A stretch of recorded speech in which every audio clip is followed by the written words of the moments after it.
হওয়ার থেকে তো আমার আরও ক্ষতি হয়ে গেছে। আমার বাচ্চাটা ওনার কাছে গিয়েছিলাম, উনি আশ্বাসন দিয়েছিলেন যে বাচ্চাটা উনি পুরোপুরি দায়িত্ব নিচ্ছেন, কিন্তু উনি যে দায়িত্ব নেওয়ার পরে এইভাবে এগিয়ে যাবেন মানে আমাদের ভাবা ছোঁয়ার বাইরে। আমরা ভাবতেই পারছি না যে উনি এরকম একটা অসহায় বাচ্চা, যার এত বড় একটা কঠিন গল্প, মানে এটা কোটি কোটি বাচ্চার মধ্যে হয়তো একটা বাচ্চা এরকম রোগ দেখলেও যে উনি যে মুখ ফিরিয়ে নেবেন, সেটা মানে আমার সেবার সময় ক্যাম্পে গিয়েছিল। সেখান থেকে প্রচারে দেখা যাচ্ছে যে প্রচারে এসছে নিঃশব্দ বিপ্লব বই, সাহায্য পেয়েছিলেন কি? আমরা সাধারণ মানুষের কাছে যখন সাহায্য চাইতে যাচ্ছি তখন বলছে তোমাকে তো অভিষেক ব্যানার্জি সাহায্য করছে, আজ পেপারে দেখলাম তোমাদের পুরোপুরি সাহায্য করেছে, এরকম ফটো দেখলাম, তারপরে একটা বইয়েও তোমাদের দিয়েছে, সোশ্যাল মিডিয়াতেও তোমাদের দিয়েছে, তা তোমরা মিথ্যে কথা বলছো কেন? তোমাদের তো সাহায্য করছে। যার কারণে একটা মেয়ের একটা আপনার ফুটফুটে মেয়ের হাত গেল, তার বিরুদ্ধে অভিযোগ, কি চাইছেন? চাইছি আমি বিচার চাইছি যে উনি যখন দায়িত্ব নিয়েছিলেন উনি কেন নিয়ে দেবেন, উনি নাই দায়িত্ব নিতে পারবেন। তবুও তো আমরা যেরকমভাবে চেষ্টা করছিলাম সেই চেষ্টাটা আমরা চালিয়ে রাখতে পারতাম, আমরা ভালো জায়গা থেকে করাতে পারতাম। ওনার জন্য আমাদের একটা বছর উনি এই যে বলেছিলেন যে প্রতিশ্রুতি দিয়েছিলেন যে আমরা একটা ভালো চিকিৎসা করবো, সুস্থ করবো, তার জন্য আমরা সাধারণ মানুষের কাছে সাহায্য চাওয়া বন্ধ, সাহায্য তারপরে যখন চালিয়ে যাচ্ছি মানুষের কাছে আমাদের এরকম আজে বাজে কথা শুনতে হচ্ছে যে তোমরা ব্যবসা করছো, তোমাকে তো অভিষেক ব্যানার্জি সাহায্য করছে, তাহলে এইগুলো আমাদের কত বড় একটা ক্ষতি করেছেন বলুন তো। আর যে বাচ্চাটার ক্রাউড ফান্ডিং করেছি, হ্যাঁ, লাখ লাখ কোটি কোটি মানুষ দেখে, কজন মানুষ একে ডোনেশন দেয়?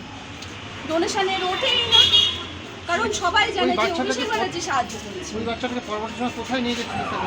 আমরা ব্যাঙ্গালোর নিয়ে গিয়েছিলাম। ব্যাঙ্গালোরে কথা দেওয়ার পরে আর্জি করে, উনি তো আর্জি করে পাঠিয়েছিলেন, তো আর্জি করে যখন 4 মাস যখন হয়ে গেল ডাক্তারবাবু বললেন না ওকে আপনারা বাইরে নিয়ে যেতে হবে।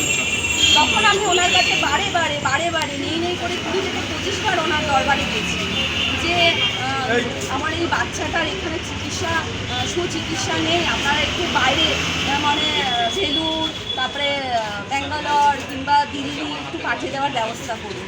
আমাকে ওখান থেকে জানানো হলো আপনি একটা অভিষেক ব্যানার্জিকে একটা চিঠি লিখুন, চিঠিও দেওয়া হলো। উনি চিঠি দেখার পরে উনি বলেছেন আমি এই বাচ্চার জন্য কিছু করবো। আপনার নাম?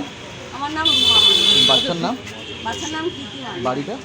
বাড়ি হচ্ছে দীর্ঘ 1 বছর তো চিকিৎসা করতে ওনার আন্ডারে ছিলেন, তো 1 বছর উনি কতবার জায়গা করেছেন আপনার বাচ্চা? দেখাই করেননি উনি, ওই আশ্বাস দেওয়ার পর একবারও আমার বাচ্চার খোঁজও নেননি, উনি দেখাও করেননি। এতবার যে আমি ওনার অফিসে গিয়েছি, ওখানে শান্তনু সেন বসে থাকেন, ওখানে অয়ন দস্তুদার বসে থাকেন, বারে আমাকে জানানো হচ্ছে দাদা আজ মানে অভিষেক ব্যানার্জি বোম্বে গেছেন, দিল্লি গেছেন, উনি দুনিয়ায় ঘুরে বেড়াচ্ছেন, কিন্তু আমার বাচ্চার খোঁজ ওনার নেই। আমার বাচ্চার চিকিৎসা হচ্ছে না হচ্ছে ওনার কোনো মাথা ব্যথা নেই। দাদা 5 বছর ভোগান্তি, তারপর মেয়ের যে হাত থেকে বাদ যাওয়া, দায়টা কার দেবেন? দায়টা তো অভিষেক ব্যানার্জি, কারণ উনি যখন বলেছিলেন ওনার জন্যই আজকে আমরা একটা বছর এখানে থেকে গেলাম। এই আরজি করে গিয়ে 2 টাকা করে টিকিট কেটেও সাধারণ মানুষের মতো লাইন দিয়েছিল। আমি গিয়ে কিন্তু কোনো ডাক্তার দেখেছি। মেয়ের রোগটা কি? মেয়ের রোগ, আমার মেয়ের রোগটা হচ্ছে আর্টেরিও ভিনাস ম্যালফরমেশন, এবিএম। তো এবিএম ওটা হাই ফ্লো, অনেক জটিল ছিল। এবার আস্তে আস্তে ওটা ব্লিডিং হতে পারে। ডাক্তারবাবুরা কিন্তু ফিজিদিকও বলেছে যদি একবার ব্লিডিং হয় বাচ্চাকে বাঁচানো যাবে, ফিজিদিকও কিন্তু বলেছে। এবার তারপরে আমরা যখন দিল্লি এমসে গেলাম তখন ওর দিল্লি এমসের ট্রিটমেন্টটা শুরু করার পরে যখন তারপর আমার সেবার সময় অভিষেক ব্যানার্জির সাথে যখন দেখা করলাম, কত তারিখে ওটা ছিল 24শে জানুয়ারি 2025। না আমরা তো এমনি ক্যাম্পে রাস্তায় ঘুরে বেড়াচ্ছিলাম। এবার ক্যাম্প করেছে সবাই, যেমন ডাক্তার দেখাতে গেছে আমিও ডাক্তার দেখাতে, তো সেই হিসাবেই যাওয়া।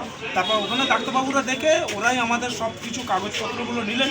নেওয়ার পরে একদিন এখানকার লোকাল যে তৃণমূলের নেতারা আছে, নবকুমার বেতাল, হাইবর কি একটা যাই না যাই, এই আমতলা অফিসে থাকে, উনি আমাদের গাড়ি করে এখান থেকে আমাদের বাড়ি থেকে নিয়ে গেলেন ওই অভিষেকের সঙ্গে দেখা করতে।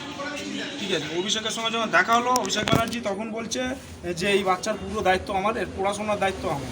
তখন বলতে ওই কথা শোনার পরে যখন একটা এমপি এরকম কথা বলছে, ওই কথাটা শোনার পরে তখন আমাদের মনের মধ্যে একটু সাহস হয়েছে যে হ্যাঁ আমরা এবারে আমার বাচ্চাটার কিছু একটা হবে। তারপর যখন এরকম দিন যায়, যখন ওই অফিসে যাই, ওইখান থেকে দেখি না দুর্ব্যবহার শুরু হয় না আমাদের। কোন অফিস? ওই কালীঘাটের রং দোকানের ওপরে একটা অফিস আছে, ওই ওখানে দুর্ব্যবহার শুরু করে শান্তনু সেন, ওই অয়ন ঘোষ দস্তিদার, এরা দুর্ব্যবহার শুরু করে। একটা সময় এরমও বলে দেয় যান বাচ্চার জন্য কিছু এখানে হবে না, যান চলে যান, এরমও বলেছে ওই শান্তনু সেন। ওনারা বলছেন আপনারা তারপর যে দীর্ঘ 1 বছর গেল, তাতে তো মেয়ের তো আজকে জীবনের একটা অঙ্গহানি হলো। হ্যাঁ, তা উনি শুধু, আমি একটুখানি একটা জিনিস আপনাদের বলছি, উনি শুধু এখানে প্রচার করার জন্য আমার বাচ্চাকে নিয়ে গিয়েছিলেন। আমি এইটুখানি পুরো 2 বার ওখানে যাওয়ার পরে বুঝে গেছি উনি শুধু এটাকে মার্কেটিং করার চেষ্টা করেছিলেন। আজকে কি অভিষেক সেই ব্যানার্জির কথা। আজকে সেই নিয়ে কি বিষ্ণুপুর থানায় অভিযোগ করলেন? হ্যাঁ, এখন দেখুন আমাদের জীবনটা তো শেষ হয়ে গেছে, সঙ্গে আমার এই ছোট্ট 3 বছরের মেয়েটার কি অবস্থা দেখুন, পুরো তার গোড়া থেকে আজ হাত লাগানো আমার বাদ দিয়ে দিল। মানে একদম তার জীবনটা আমি পুরো শেষ করে দিই। এবারে যদি তার জন্য দায়ী তাহলে কি? 1 বছর কেন আমাকে আটকালেন? আপনি তো অনেক মানুষ আমার জন্য করেন, তা আপনিও করতেন না, আপনি কেন হঠাৎ করে এরকমভাবে কথা দিলেন? এবারে আপনি তো সাধারণ মানুষ না, আপনি তো ডায়মন্ড বা লোকসভা কেন্দ্রের একটা এমপি, এবং সেই লোকসভা কেন্দ্রের মধ্যেই আমি থাকি। অতএব আপনি যখন আমাকে একজন এরমভাবে কথা দিলেন, তখন আমি কী বুঝবো, একটা সাধারণ মানুষ কী বোঝে যে একটু এমপি যখন এরমভাবে কথা দিচ্ছে, নিশ্চয়ই সে কিছু একটা করার চেষ্টা করছে। কিন্তু উনি আমাদের জন্য মানে শুধুমাত্র আমাদের এটাকে মার্কেটিং করার জন্য নিয়ে গেছিলেন। আমি 2 বার ওই অফিসে যাওয়ার পরে বুঝে গেছি, যখন শান্তনু সেন, ওই অয়ন ঘোষ দস্তিদার যখন আমাদের কুকুরের মতো ব্যবহার করছে আমাদের সঙ্গে, উনি কি খবর পায়নি? আমাদের সঙ্গে কুকুরের মতো ব্যবহার করছে। আর সব থেকে বড় কথা হলো শান্তনু সেন, ডক্টর শান্তনু সেন, ওরা গ্রামের মানুষকে কীভাবে আমি জানি না, কুকুর ছাগল ভাবে গ্রামের মানুষকে। আপনি কি করেন? আমি গাড়ি চালাই। কিভাবে মেয়ের চিকিৎসা চালাতেন? মেয়ের চিকিৎসা যখন এরকম হয়, তখন তো আমরা 8 দিন থেকে আমরা বসে নিই। আমরা 8 দিন ভোর, আমরা এই 8 দিন বয়স থেকে নিয়ে আমরা খুব ঘুরছি। এবার যখন আমরা আমাদের নিজস্ব কিছু, আমি যে কাজ করে জমিছিলাম সেই টাকা দিয়ে তখন চিকিৎসা করাচ্ছিলাম। যখন আমি পুরো নিঃস্ব হয়ে গেলাম, তখন কী করলাম, লোকের দরজায় আমরা তখন যেতে বাধ্য হয়েছি। ইতি মান্না, ওর বাবা চিরঞ্জিত মান্না,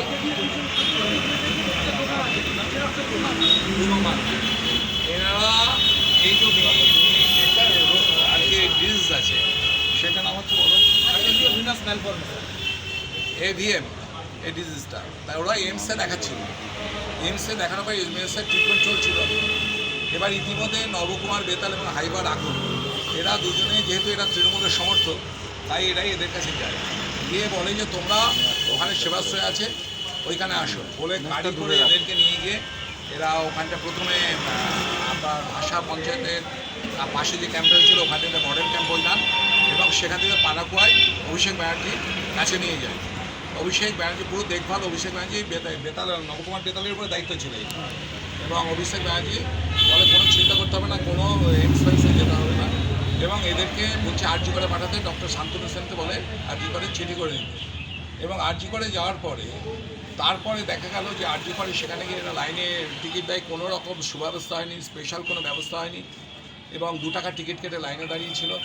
এবং তারপরে এদের আরও শরীর ওর খারাপ হতে থাকে, এবং তখন আর এমসে মানে নিয়ে যাওয়ার মতো পরিস্থিতি ছিল না। তড়িঘড়ি করে এরা তখন সাউথে গেল, সাউথে গিয়ে কোনো একটা বিখ্যাত হসপিটালে গিয়ে সেখানে গিয়ে ওর হাতটা কেটে বাদ দিতে হবে। এই পুরো পরিস্থিতির জন্য যাই হচ্ছে অভিষেক ব্যানার্জি, অথচ অভিষেক ব্যানার্জি একে নিয়ে মার্কেটিং করেছিল। তার যে নিঃশব্দ বিপ্লব বলে যে পত্রিকাটি বইটা বার করে প্রচুর মানে ঢক্কা নিনাদ করে, তাতে মানে জুভেনাইল অ্যাক্টকে পুরো উল্লঙ্ঘন করে একটা শিশুকে মার্কেটিংয়ের কাজে ব্যবহার করেছিল অভিষেক ব্যানার্জি। এটা হচ্ছে ওর যে নিঃশব্দ বিপ্লবের 323 পৃষ্ঠা। তো আজকে এই জন্যই এনারা যে অভিষেক ব্যানার্জি এদের সঙ্গে যে ভাববাজি করেছে, সেবাশ্রয় চিকিৎসার মাধ্যমে ওরা যে গিয়েছিল, সেখানে কোন ডাক্তার দেখেছে ওরা নিজেরও যায় না, তার কোনো রেজিস্ট্রেশন নাম্বার নেই, তার কোনো ফোন নাম্বার নেই, ডাক্তারের কোনো নাম নেই, এবং সেখান থেকে তাকে কী ওষুধ দিয়েছে এরা জানেও না। সেখান থেকে এরা আরজি করে পাঠায়, এবং আরজি কর থেকে এর হাত কেটে মানে এত পরিস্থিতি খারাপ হয়েছে যে হাতটা কেটে বাদ দিল। দাদা বেশ কয়েকবার এনাদেরকে ওনারা ওর অফিসে দ্বারস্থ হয়েছিল, কোনো পরিষেবা পায়নি, শুধু নামেই নিঃশব্দ বিপ্লবের নাম বেরিয়েছে। তার জেরে এরা যে সাধারণ মানুষের সাহায্য তার থেকে বঞ্চিত হয়েছে, কি বলবেন? না, এটা তো সম্পূর্ণ হচ্ছে যে এরা একটা ভরসা করেছিল এমপি, শত মিডিয়ার মাধ্যমে ঢক্কানিনাদ করেছে, আর ন্যাচারালি যদি তৃণমূলের কেউ সমর্থক হয় তারা তার দলের যদি নেতারা গিয়ে যদি তাদেরকে বলে যে আপনারা আসুন, আর এরা তো ঝান্ডা তো ওপেন হয়নি, এরা এখানটা এমনি তৃণমূলের সমর্থক ছিল ন্যাচারালি, সেই জন্য নবকুমার বেতাল এবং হাইবার এদের বাড়িতে গেছে, এদের কাছে গিয়ে আমতলের এমপি অফিসে নিয়ে গেছে, সেখান থেকে কালীঘাটের এমপি অফিসে যেটা গমের দোকানটার উপরে যে অফিসটা সেখানে নিয়ে গেছে, সেখানে ডক্টর শান্তনু সেন অরণভাই এদেরকে খুব বিচ্ছিরি ব্যবহার করে বার করে দিয়েছে যখন আর্জি করে এদের চিকিৎসাটা হয়নি।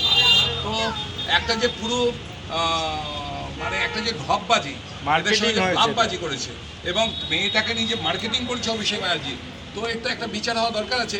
সেই জন্য এনারা আইনের দ্বারস্থ হয়েছেন। এনারা আমার কাছে আসেন, আমার কাছে আসার পর আমি ওনাদেরকে বলি পুরো বিষয়টা জানার পরে এনারা কিন্তু আজকে কমপ্লেন জমা দেন এবং এখানে স্টার্ট হবে, এখানে স্টার্ট করার জন্য অনুরোধ করেন আমাদের আইসি স্যার।